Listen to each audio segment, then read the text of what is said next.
We're gonna go over my locations for early ice lake trout. Now, everything that I taught you about fall and summer lake trout kind of throw out the window, not entirely, about just locations.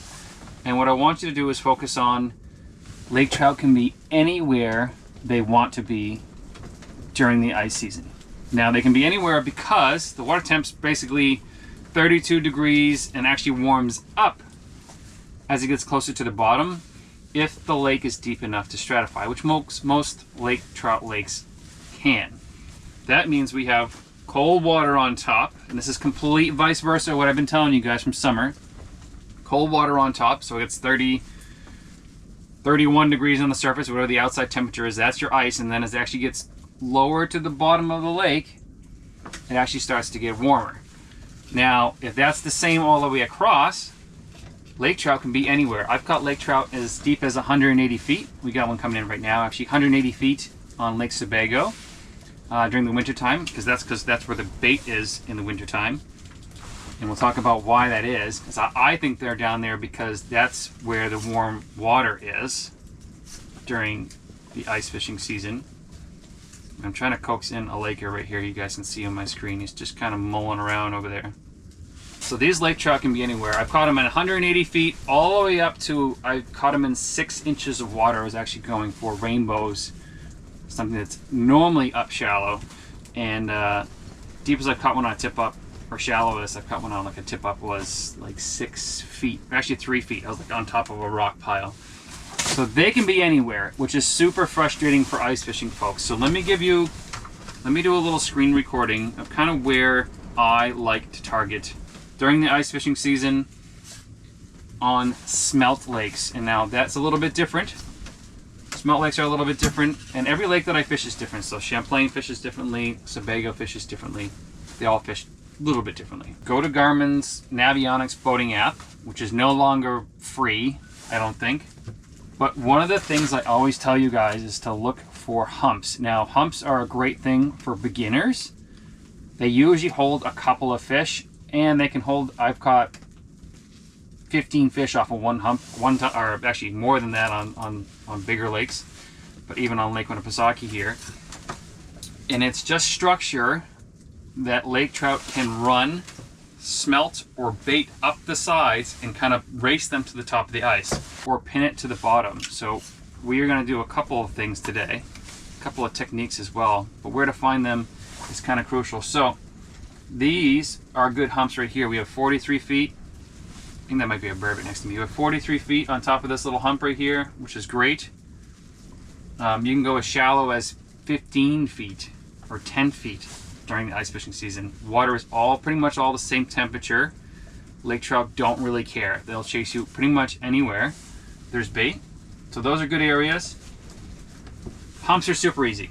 They're easy to find on Navionics. They're easy to find on sonar. You hop, hop, hop, and then you just come up to a shallow spot. You can park right on top of it, or you can park right off the side of it. If it's deeper, I like to park right on top. If it's shallower, I like to park on the side of it. So there's a good spot. That's my number one spot. Now, what happens during early ice is most of those spots don't freeze early. They're main lake spots, so I can't hit those. So what I hit during first ice is I hit little tiny basins. Right here would be a good basin. So see how it's shallow up here with my arrows pointed, and it kind of dips down to this big flat area? I will fish in this kind of like little cove area. That little inside cove. Smelt will be down there, and lakers will kind of like swoop around back and forth and eat that bait. Doesn't matter if it's smelt or not. I know alewife kind of act the same as well. So those are my favorite spots. Those little flats, feeding flats, same thing I use during the summertime, depending on what the water temperature is. Humps and flats. If you can get to a ledge, great. The problem with ledges, unless you have live scope, you really can't see very well on them because of the cone angle, which I've gone over in other videos. Basically, the cone will stop at your high point and you'll have a big dead spot on that ledge. But ledges are great as well. So that's a steep incline. So yeah, like this would be a ledge. This is actually right near me. From there, going down, is a very steep ledge. So you can park on top, you can park on bottom, you can park right beside it. Those are my top areas. So humps, little basins, just because smelt would be kind of pinned in there, and then those ledges. Now, these little flats or bowls can be really productive as well, and it's kind of a bonus spot because I kind of found it over the last few years that smelt will be pushed, and I think this is true, these deeper holes in like 50 to 70 feet plus. What happens is the smelt get corralled down there where it's warmer water, so the lake is stratified, and I can't confirm that because I don't have anything that reaches that down with temperature, except for the AquaView, and my AquaView thing is broken right now. I need to get one of those fish hawk thermometers. Down there is warmer, that's where the smelt want to be, and lake trout just spend all day just plowing in and out of that smelt. Some of my best days have been in those little holes, just absolutely crazy, and I've caught some bigger fish out of those holes too. So kind of vice versa what I've been telling you guys all spring and summer. All right, I know you guys saw me do the color code thing for Navionics for summertime. There's really no reason to do that during the ice fishing season because they could literally be anywhere. I have preferences where I try not to fish over 100 feet. It just takes too long for my smaller jigs to get down there because we have smaller bait here in our lakes. If I was fishing 1 ounce or 2 ounce jigs, I wouldn't hesitate to fish, you know, down to 100 plus feet, like Sebago, where we fished about 180. And that's just because I think the bait is down there where they're staying warm because that top surface water is cold. So all fish have a preference of water temperature. And if you think about it, you know, lake trout only have a temperature, I missed him. Oh, here it comes. Oh, you little bugger. Missed him twice. Very, very suspicious of it. I'm going to drop down the bottom here. So if a fish doesn't want to chase, you really have two choices. Dead stick it, see if it'll come back for it, or small taps in the mud like this. This is my hardest thing that I can teach clients is this small little tap method here. They're all over it, they just won't eat it. Come on.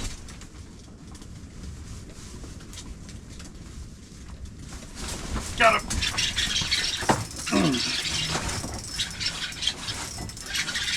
There we go. Small little taps in the bottom. No mercy on the way to the surface, guys. Unless it's a bigger fish. There we go, first little guy of the Lake Winnipesaukee season. Finally made the mistake picking up a jig. Now our lake trout seem to be getting smaller and smaller in the state of New Hampshire. Not really sure why. Going right back in. So I am set up actually right next to a basin. So I have a basin right to my left shoulder, and then I have a kind of a swoop out. The reason I'm here, not inside the basin, is because that ice is not safe. This ice is, I'm going to say, safer. And what's going to happen throughout the day is these lake trout and bait are going to swirl in and out of these little holes, these bowls as I call them, basins, in and out all day, and you're just going to catch them coming in and out of the basin. So what we want to do technique wise, and you guys can see on the screen here, I'm using live scope. You don't need the live scope. Actually, normal 2D transducer would be really complicated today because there is a substantial amount of current. My holes are 2 feet apart, and I'm getting almost a 10-foot drift because of current. Because we have a ton of wind pushing in from my left shoulder here from the west. So what we're going to do technique-wise is just literally take a bucktail or a swim bait. The swim baits I'm using is the Winnie kit. I'm going to show a picture of the Winnie kit right here. These are smelt-sized baits. Those work great for pretty much all of our lakes here in New Hampshire. Our bait is very small. Our next size up bait, so we go from smelt that everything eats to yellow perch to white perch to burbot, or cusk as we call them here in New Hampshire. And then we have like our stocked rainbows and stuff. Those are food size-wise for our lake trout. And the majority of our food is bugs, and then smelt. So we are going to pound bottom. Normally what I would do is I would have another bigger jig in here, and I would pound bottom with that. This is only a 1/4 ounce, and I'll show it to you right now because there's no fish around. This is all, actually I'll show the head camera. This is all this is, just a 1/4 ounce Damiki style head with a upgraded hook basically, and then a little tiny plastic on the back. Normally I dip the back or I put a little piece of chum on the back of it. And so we're gonna pound bottom and wait for fish to come in. Now if you're rocking a 2D transducer, there's lots of options. There's Vexilars, there's Hummingbird. The Garmin has a little flotation one, which I'll pull up a picture of it right now. I actually have it in here with me just in case. Live scope, you know, goes down. As you can see, live scope is really great for this. I can look around and I can see if there's any fish coming in my area, and currently there's not. So there's my locations. Technique is pretty simple. Technique's pretty simple. I'm literally just going to pound bottom with the jig, and then I'm going to use the deadly technique, which is literally pick it. This water's fairly clear. 5-6 feet off bottom, and just set the rod down and just wait and kind of look at my screen.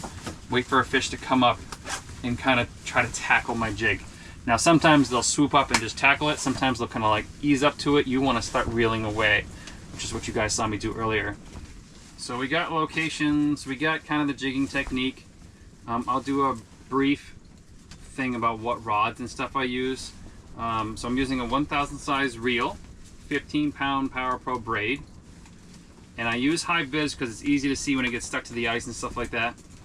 I'm using the Full Circle series rod from Circle Tackle. Now this is a pike, lake trout, and walleye 36-inch rod. So it has a pretty fast tip, probably like 70-30, and then has that backbone to set the hook.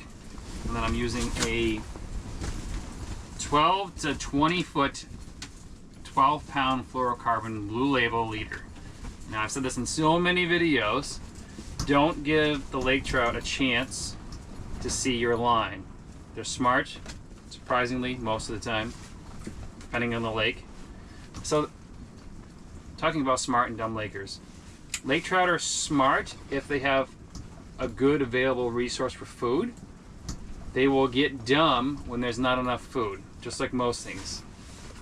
Right? So you want to focus on, just don't give them the chance to say no to your jig. Now this is the way that I love to go for lakers, with sonar and just jigging. You can set up a tip up. Oh, he missed it. He missed it, he missed it, he missed it. He hasn't seen it. Come on. Oh man, he tackled that and I missed him. We got locations, we got humps, we got basins, we got ledges. Tunnels kind of go in the same thing with basins. We got the technique, which is just we're pounding bottom with some sort of swim bait or a tube. I prefer swim baits personally. Pounding bottom until a fish shows up on sonar. I always get this question, would you go out fishing for lake trout without a sonar? No, I wouldn't. They are just one of those fish that a sonar is 80% necessary. I wouldn't jig for them. You could go out and set tip ups and stuff like that, and you know, put it on bottom and lift it off bottom and all that stuff. Use live bait. I don't really like using live bait that much. Those are locations, and then I went over the technique, kind of just pound bottom and then just dead stick it, wait for a fish to show up. I've already missed a bunch of fish already today. And then I went over the tackle, and I'll leave the link for Circle Tackle and all my bait business below. If you want to support the channel, visit benditfish.com. I'm also, that's where I sell all my baits, the Winnie kit. And if you have bigger fish, buy the Big Bait kit, which is for fish that have lakes that have alewives or whitefish, something bigger in there, or you have bigger lake trout over that like 25-inch range, which is like what I found works best. And if you want to be guided, send me an email on that website as well, bennetfish.com. And if you want to see more how-to content or a whole rundown of all the gear that I use for lake trout fishing, click here, and there's a whole winter ice fishing playlist where I go over everything. Or click here and I'll see you on one of those next videos.